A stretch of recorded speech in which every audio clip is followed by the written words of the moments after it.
Hi everyone, welcome once again to the Self Knowledge Lectures. Today we are going to talk about ego, personality, and essence. This is the lecture number 15 of this set of 25 lectures that comprises the free self knowledge course that we are sharing on this page, on this Facebook page, on this YouTube channel, right? And well, the objective of this topic is to help us learn how we can distinguish the activity of these three aspects of our own psychology: the ego, the personality, and the essence. We must learn to observe and to recognize in each of our actions when the ego is manifesting, when the essence is manifesting, and when is the personality manifesting, so that we can identify them clearly in the moment of self-observation. Okay? And well, to understand these three aspects, let's analyze them one by one. But before we continue, let's consider the different kinds of acts that exist, because there are three, right? First are the acts of the ego, or the recurrences. And this happens when we are unaware of our inner world. Instead of our consciousness guiding us at every moment, our psychological defects, the ego in us, is what take control in our actions. And then these acts tend to repeat themselves again and again. Each time these acts repeat, the ego grows stronger. Why? Because when a psychological defect manifests, let's say that today I act out of anger, right? I talked or I did something that harms other or myself, right? Out of anger. Anger is there feeding on my energy, right? And then the next day or the next moment that anger manifests is going to take me to act in the same way, and anger is going to be growing, manifesting in us, is getting bigger and bigger. That is why we become angry people, right? Because we let anger manifest, and this is a recurrent act in our lives. And as these egos tend to grow and manifest more in ourselves, the consequences, the results of their actions are always greater, right? So the consequences are become heavier every time.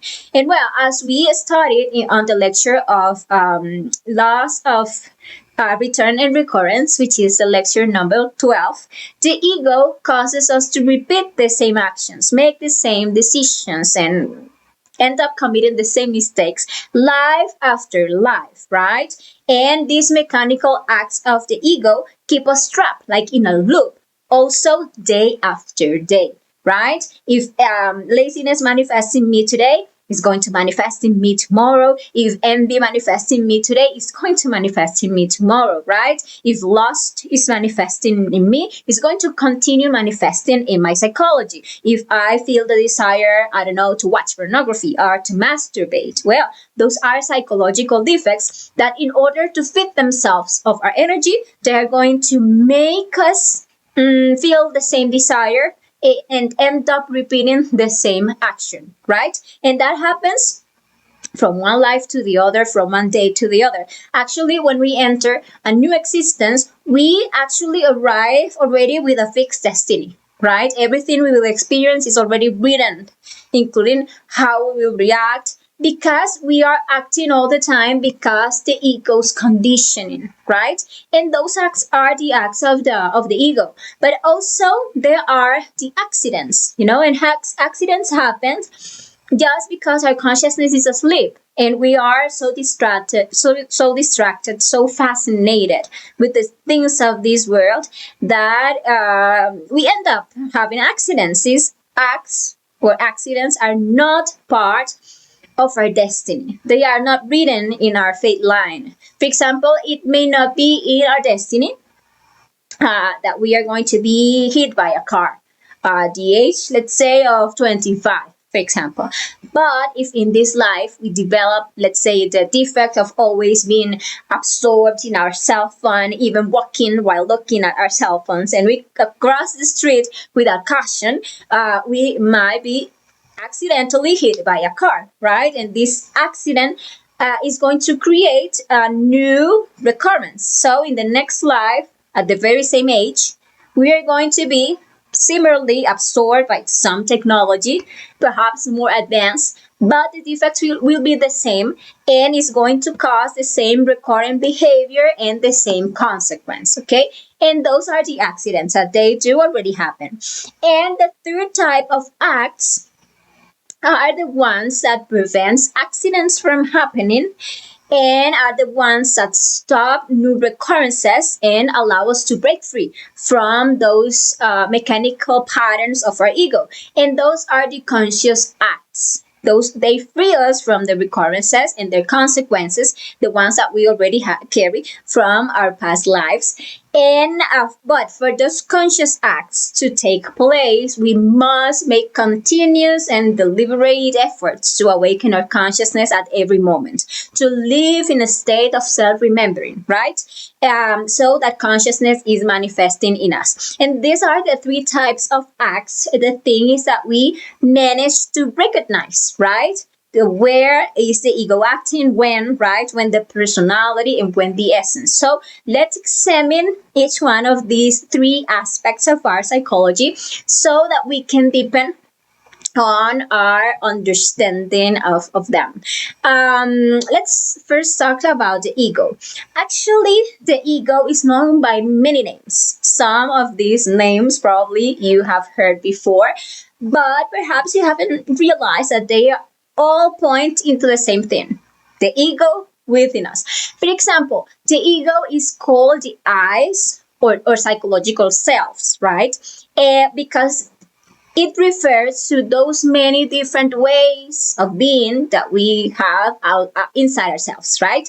We can observe them always appearing in us. For example, the moody eye, the impatience eye, the distracted eye, the lazy eye, for example, the envious eye, the tyrant eye, and so on, right? All those ways of being that we say, it's me, I am bored. I feel desire of this and that. Actually, those are their psychological eyes or psychological defects. They are that multiplicity of ways of being that are inside of us. And all these are parts of our ego. And they present themselves within us in the first person, I. I am, I feel, I desire, etc.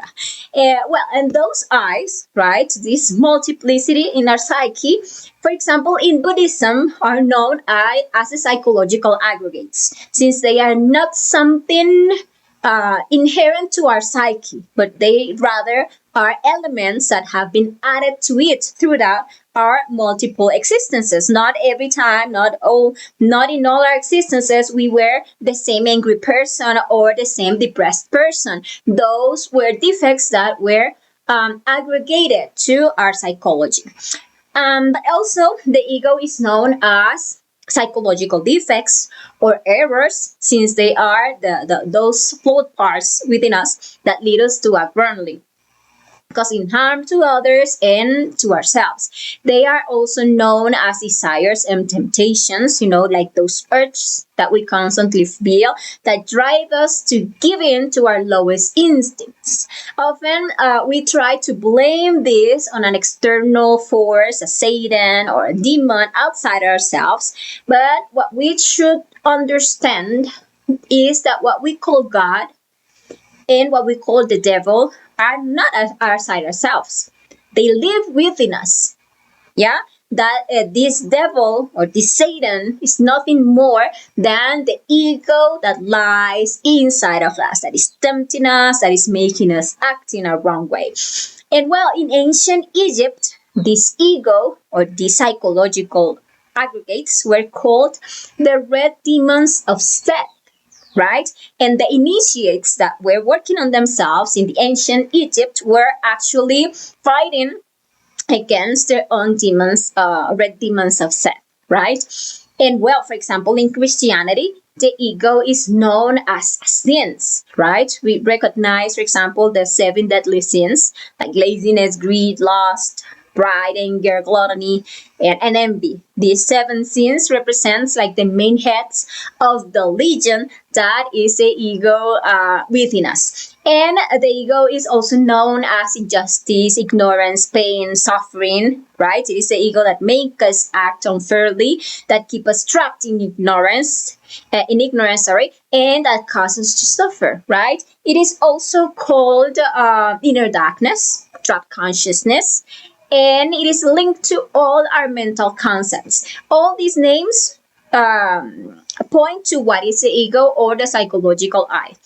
And well, in short, the ego is everything within us that lead us to error, that lead us to harm others and ourselves, that lead us to suffer hatred, resentment, impatience, vanity, selfishness, envy, violence, lies, betrayal, vices, sentimentality, attachments, fears, concepts, beliefs, etc., etc. All this that manifest in us from one moment to the other actually or is actually the ego within us. All of this is part of our ego, and it is what keeps our consciousness trapped and conditioned. If we don't eliminate our ego, we will never be able to develop our consciousness because 97% of our essence is currently trapped within all those different ways of being that we have in our interior, right? And well, it is important to know that the psychological eyes were born from all these impressions that we received from the external world and that we failed to transform properly with the psychological death in any of our existences. Like every time we face a situation and we became fascinated or we end up identified, right, reacting, giving energy into that energy that we put into that because of the identification created each one of our psychological eyes, right? And over time and through each of our existences, these eyes have grown stronger because whenever we lack self observation or self awareness, we allow them to manifest within us and feed on the energy of our centers. We must know that the most powerful energy that we have inside ourselves is our sexual energy. So every time that we expel the sexual energy out of our body, through orgasm and ejaculation, we are creating, because that is a creative energy, we are creating more and more of these negative ways of being. That is why it is so important that we learn to practice suprasex, that we learn not to waste our sexual energy, but to transmute our energy through our spine, right? And well, this psychological I has a molecular nature. Actually, the ego belongs to the fifth dimension, which is the world of our emotions and thoughts, right? That is why in the physical world, we cannot see an emotion or a thought, right?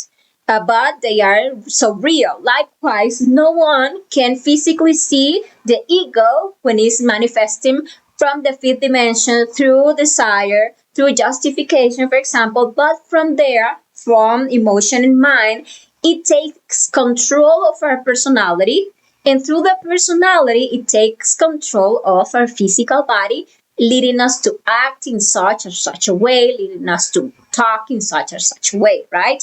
This leads us to act based on the conditioning of the I that is manifesting, which causes us obviously to generate karma, right?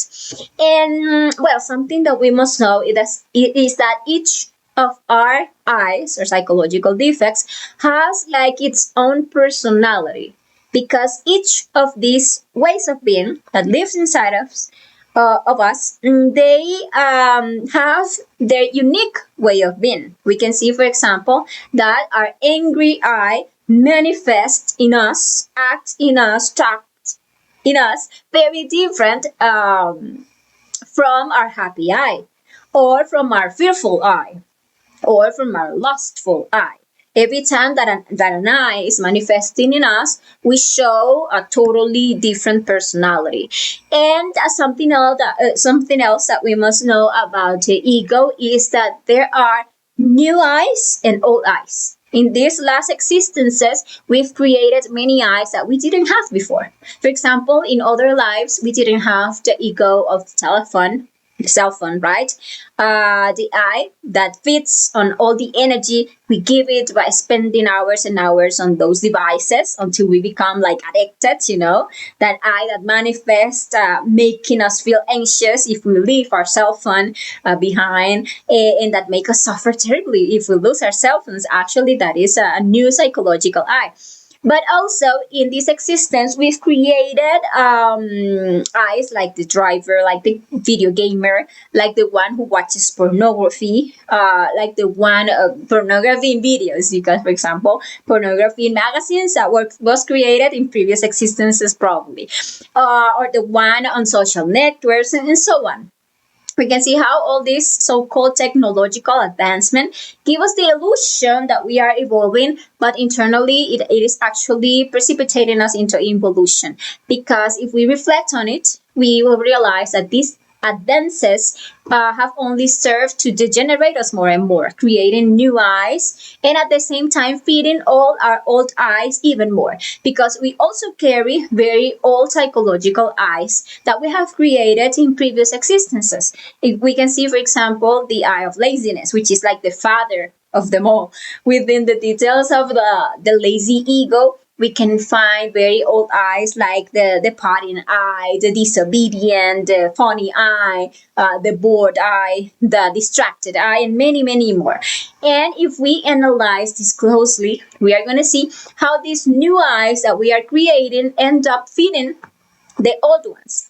We could take, for example, the eye that plays video games. And we can see how this not only fits many very old eyes of laziness, like leisure, like distraction, but also feed very heavy eyes like the murderous eye, the vengeful, the cruel eyes, thieving eyes, and so on, depending on the kind of impression that we receive from those video games or from those movies, okay? Because in the virtual reality, we do everything like freely and often indirectly. We feed some of the heaviest eye in our psychology. Those that maybe because of our current personality no longer manifest directly, right? And it is that the ego evolves. Even in a single life, we can verify the evolution of any of our psychological defects. We can take, for example, lust, right? And the first time that lust manifested in us in this existence, it may have been something as simple or, for example, leading at someone of the opposite sex, like the lascivious eye. And then it evolves in the eye that watches pornography, right? And then evolves into the eye that masturbates. So now there are more details. Lust is bigger, right? Then the eye that fornicates with a partner, but it doesn't stop there. From simple fornication, it moves to oral sex, probably to anal sex, and in some cases, even within the same life, it evolves into the homosexual eye, the celibate eye, the pedophile eye, and so on. The eye is always evolving in its degeneration, and with each existence, its molecular weight increases because every time, remember, that they manifest in us, they feed on our energy, right? And the force of manifestation of those eyes becomes stronger, especially if we never decide to work on them and eradicate them from our psychology. But it's important to know that all eyes, no matter what, can be eliminated, right? And for this, we must remain constantly vigilant, living in a continuous state of self-observation to discover them as they are manifesting in us. They manifest as desires in our emotions, in our thoughts, in our words, in our actions, and even in our omissions. So we must self-observe what each eye does, why it does it, when it appears, and little by little, moment by moment, we should recognize that these are egoic manifestations. And then when we discover them, we ask our particular divine mother, which is the force of love of our own consciousness, to eliminate them from our psychology. We just need to plead our divine mother, my mother, eliminate this defect for me. kill this defect. However, you feel asking for to that force of your consciousness that has the power to clean yourself, to clean you from any of these wrong ways of being, with the condition that you have observed and understand that it is a defect, right? And that procedure of being in self observation and asking for death to our Divine Mother is what is known as psychological death. And it is the way through which we can free ourselves from the ego. It is what will allow us to liberate all the essence that is trapped within the ego and to release all the energy that will become the raw material with which we can create ourselves internally by practicing the suprasexuality and achieve the spiritual birth. Okay, but if we don't decide to work on ourselves, that is to eliminate the ego, then when our human existences come to an end, we will inevitably have to go through the process of involution, as we started in lesson 8 of the phase A. And there, in involution, all the eyes will die, but painfully and involuntarily, right? And that process can take thousands of years. And though eventually our essence will emerge cleansed, right, from that process of involution, but it will not have been able to rescue all the wisdom from that entire turn on the wheel of samsara. Actually, from that process of involution, the innocent essence will simply come out again, ready to be connected once more to the next turn on the wheel. As we studied in the lecture number 8 of the phase 8. If you haven't watched this previous lecture, you can find them here in this page or in this channel, because they remain recorded there, right? And that is why it is so important to understand the need to eliminate the ego voluntarily within a single human existence. If we want to really become free of the ego. The ego make us make countless mistakes. It exhausts our energy.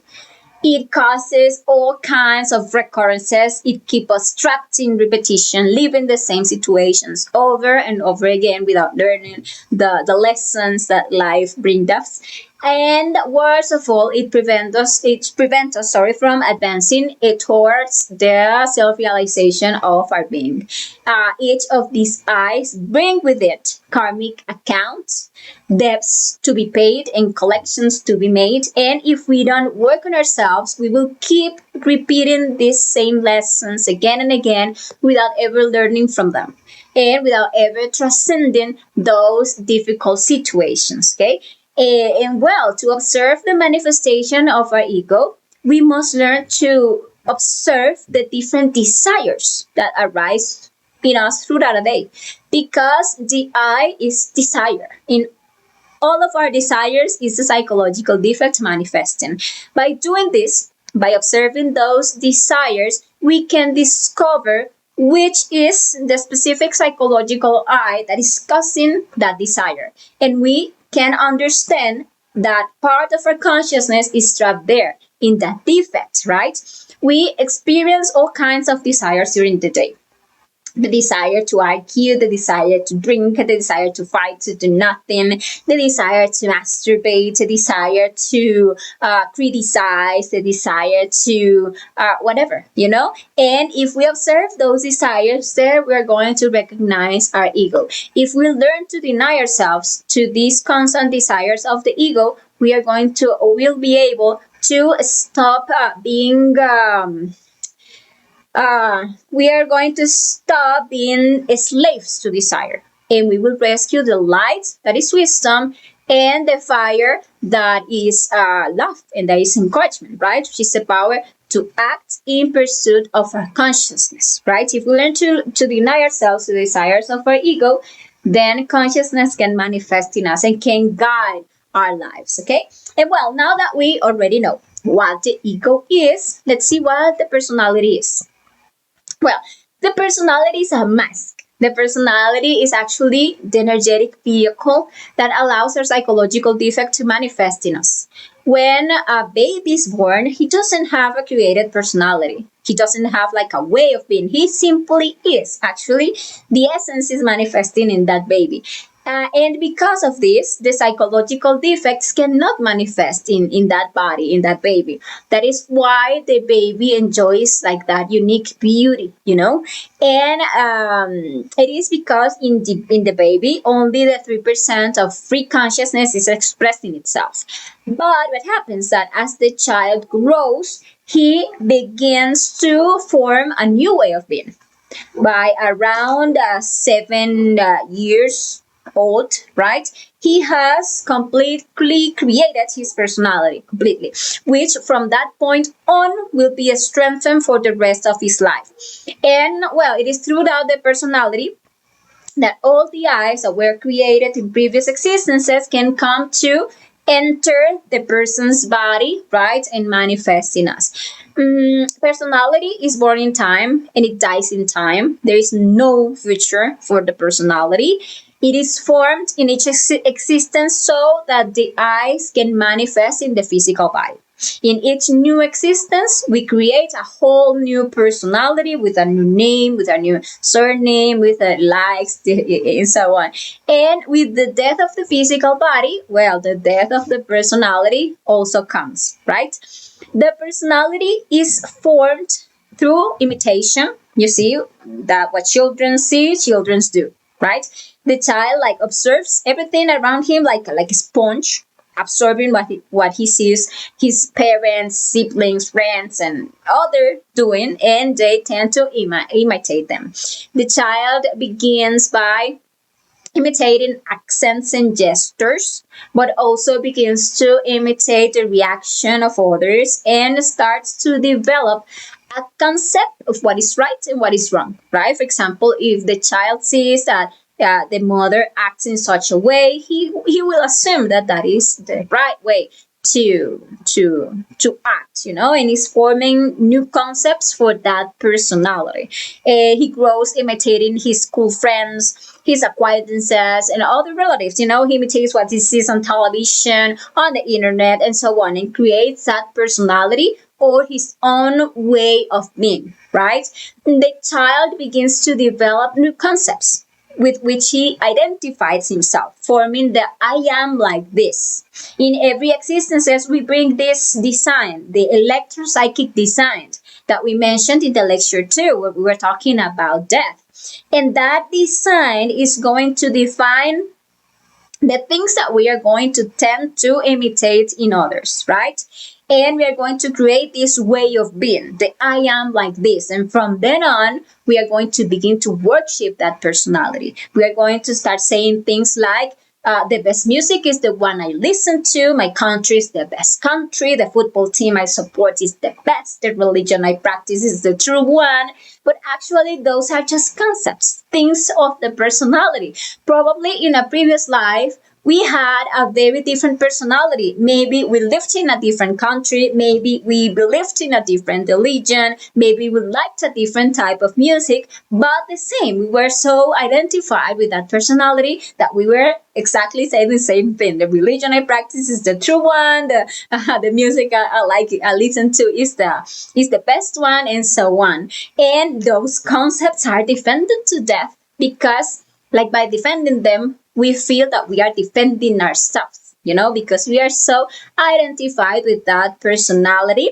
We like lose connection because of that with our own spirits, with our own consciousness, and we become completely identified and defined by that personality, by that facade, by that mask that we put on ourselves in this new existence. And we become, because of this, very conditioned by what others will say. We actually fear what others will think of us. We behave in certain ways. We show that facade, which is the personality, to maintain a reputation, to be spoken well of, to be held in high esteem, or out of criticism and out of rejection. Actually, all those things comes from that personality. And with each physical body, we create a whole new facade, a new personality with a new first name, last name, education, economic status, with a new culture, with new taste and interest, with new customs and habits, and so on. Our personality is also shaped by all the concepts that are instilled in us during our existence and that we embraced while we are growing up. The problem is that since we tend to confuse consciousness with those concepts of our personality, of those concepts of what is good and what is right, and what is wrong, right? We easily assume that we are acting consciously when we are merely acting according to a concept and not according to a wisdom, to the wisdom and the love that actually is discovered when we have observed a psychological defect present within us and we have eliminated them. When we have done that, we rescue wisdom, we rescue consciousness, and then we act consciously and not out of a concept of our personality. Our personality is made up of all these elements related to the culture, the socio-economic level of the place where we were born, and the family we were born into. So we must reflect on the fact that in previous existences, all these elements may have been different, even though our essence and even our ego were the same, but the personality was probably totally different.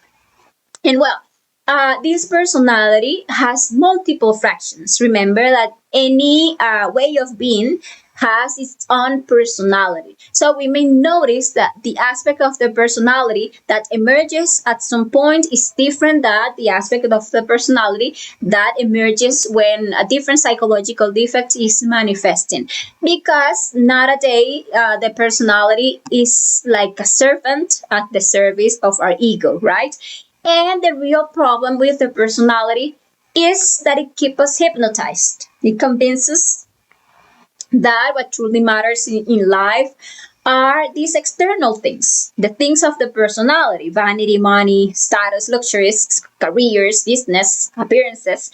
If, for example, as children, we were taught that money was the most important thing, then we grow up completely fascinated by wealth, how to get it, how to show it, and we build our entire lives around that belief. If we were told that what matters is standing out, being different, being the best, then what we chase in our lives are those things of the personality. Be constantly comparing ourselves with others, trying to be more than others. In each case, we become obsessed with what we were conditioned to value, and in doing so, we forget the most essential truth: the real purpose of our life, that it is the development of our consciousness. But instead, we lose ourselves in the illusions of the personality, running after empty goals and wasting the precious opportunity that this existence is giving us to awaken our consciousness. That is why it is important to understand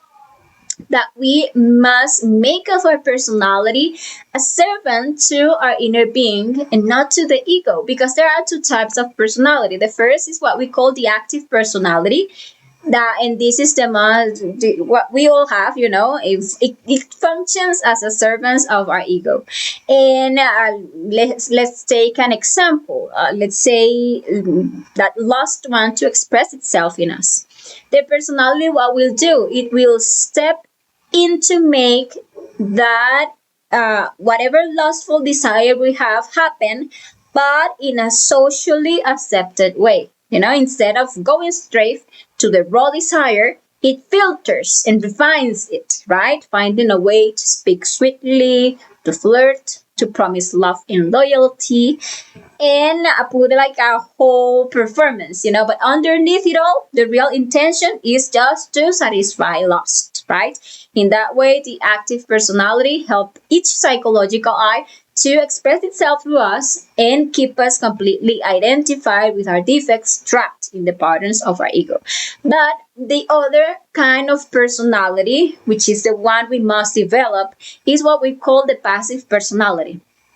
This begins to form when we stop reacting blindly to our desires and start observing them, right? When instead of rushing to obey a defect, a desire, we pause and we reflect. For example, someone might offer you a shady business, promising a lot of money. Normally, you'd respond without thinking, maybe out of greed, or out of fear, or out of what others might say.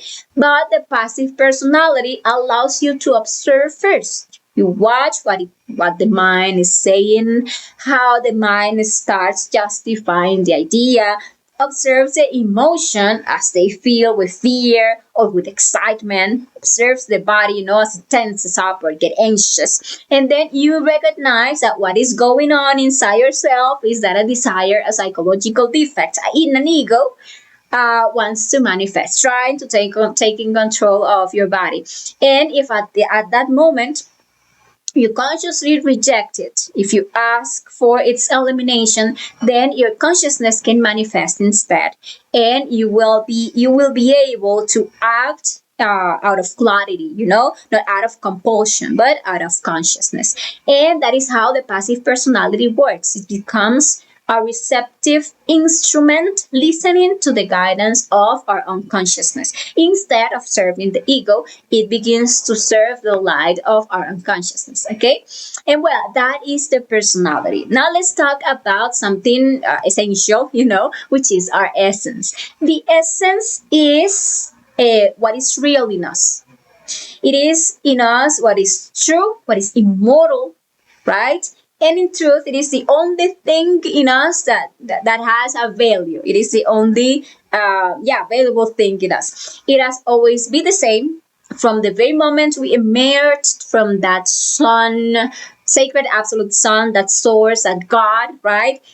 It is the same. It is who we really are, beyond the ego, beyond the personality. And unlike the ego and unlike um, the personality, which is shaped by time and culture. The essence is not born in time and it doesn't die in time. It is eternal, unchanging, permanent. It doesn't act according to what other things are say. It does. It doesn't depend on pressure or fear. The essence always act consciously, guided by what is just, what is useful, and what is true.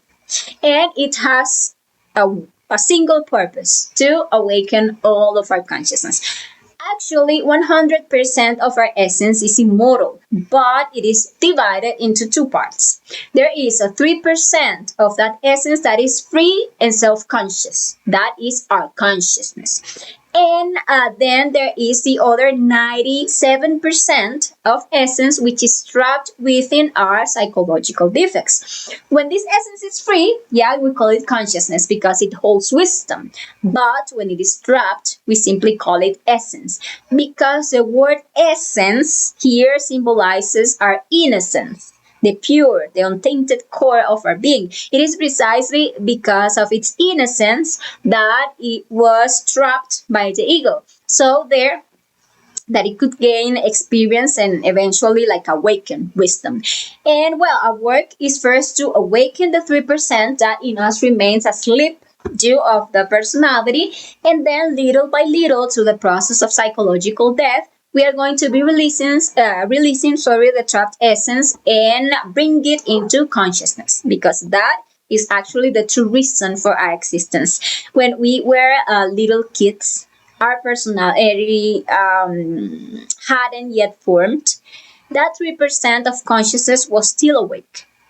But by the time we reach around 7 years old, right? When we start to fully use reason, that 3% falls asleep. And after that, only in rare cases, we hear again the voice of consciousness. Now, our task is to awaken that consciousness once more, and we awaken it by and develop it by practicing the three factors of the revolution of consciousness. That is the psychological death, the spiritual birth, and the sacrifice for humanity. Because what is the essence seeking? Well, against the desires of the ego and of the personality, the essence will always strive to free all the other trapped essences through the practice of the psychological death, of course, to join, to unite all those essences that we are liberating with the psychological death with the 3% of free consciousness. And we do so through the practice of superior sex or the spiritual birth. And our essence will also seek to help awaken the other brothers of humanity, right? by selflessly dedicating time and effort to share these teachings of the three factors with the whole world, right? This is actually the entire purpose and work of our being. When we give true value to this work, we can develop our spiritual nature, truly know ourselves, and we can achieve the self realization of our being. And well, that is the personality, that is the ego, that is the essence. The thing is that we learn to, when we are observing ourselves, identify. We learn to differentiate when the ego is acting, when the personality, and where the essence. I can give you like an example to illustrate this type of observation. Let's say that we are walking down the street and that we meet someone we didn't want to see for any reason. Let's say because we owe that people money, for example. We don't have how to pay that people the money back. And well, we self observe. How does the ego manifest in that situation? The ego is all the reactions that will arise within us. The desire to hide, the anger at having finding that person, the hatred we feel, the shame, the desire to lie. These are all manifestations of the ego at that moment, right?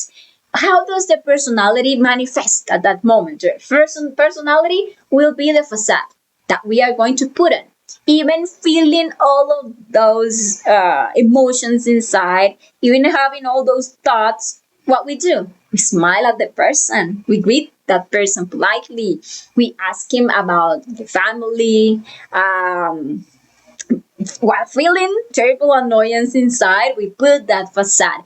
That pleasant face is the personality mask in that situation. There we can like differentiate the ego manifesting in us in our interior, right? And the facade that we put in that situation. That is the personality. And what would be the essence, right? Actually, for the essence, which is the real part in us, which is wisdom, which is love, which is justice. To manifest, we must be in self observation, discovering all those psychological defects that are appearing as emotions, as thoughts, as tensions, recognizing also how personality drives our behavior and our speech, and eliminating everything there that is false. And then when we eliminate all of that is false, all of those desires, then what is real, then the consciousness, then the essence can manifest. And when we eliminate, every time that we ask for death for a psychological defect, a small portion of our consciousness is liberated.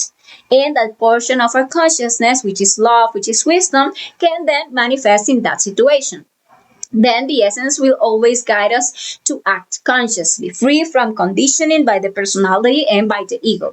The essence action cannot be reduced to a fixed concept because actually it is real, it is true, it is the always new and unknown from moment to moment.